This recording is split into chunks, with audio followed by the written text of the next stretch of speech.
चर्चा। देवळा तालुक्यातील विटेवाडी येथील वसंतदादा पाटील सहकारी साखर कारखाना पुन्हा सुरू करण्याच्या दृष्टीनं निर्णायक पाऊल टाकलं गेलंय। चांदवड देवळा मतदारसंघाचे आमदार डॉक्टर राहुल आहेर यांच्या नेतृत्वाखालील शिष्टमंडळानं उपमुख्यमंत्री तथा अर्थमंत्री अजित पवार यांची मंत्रालयात भेट घेऊन या संदर्भात सविस्तर चर्चा केली। या बैठकीत कारखान्याच्या पुनरुज्जीवनासाठी आवश्यक आर्थिक, प्रशासकीय आणि तांत्रिक उपायांवर चर्चा झाली। कसमादे परिसराचे एकेकाळी आर्थिक वैभव असलेला हा कारखाना बंद असल्यानं परिसरातील ऊस उत्पादक शेतकरी, सभासद आणि कर्मचारी वर्गाचं मोठं नुकसान होत आहे।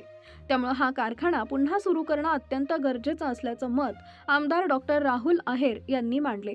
उपमुख्यमंत्री अजित पवार यांच्या दालनात पार पडलेल्या या बैठकीला संबंधित विभागाचे मंत्री, सहकारी संस्थांचे प्रतिनिधी, बँक अधिकारी आणि वरिष्ठ अधिकारी उपस्थित होते।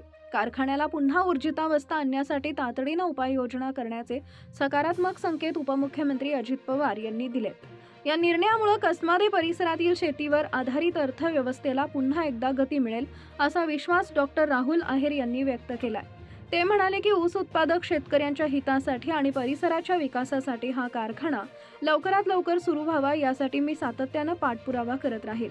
या बैठकीमुळे कारखाना सुरू होण्याच्या आशा पल्लवित झाल्यात। या बैठकीला देवळा बाजार समितीचे सभापती योगेश आहेर, उमराणा बाजार समितीचे माजी सभापती विलास देवरे, वसाका कृती समितीचे अध्यक्ष सुनील देवरे, राष्ट्रवादी काँग्रेस शरद पवार गटाचे तालुका अध्यक्ष पंडितराव निकम, वासाका मजूर युनियनचे विलास सोनवणे, दीपक पवार, रवींद्र सावकर, नंदू जाधव, अरुण सोनवणे, आनंदा देवरे, हिरामन बिरारी, सतीश शिरुडे, अशोक देवकर, प्रकाश चव्हाण आदी उपस्थित होते।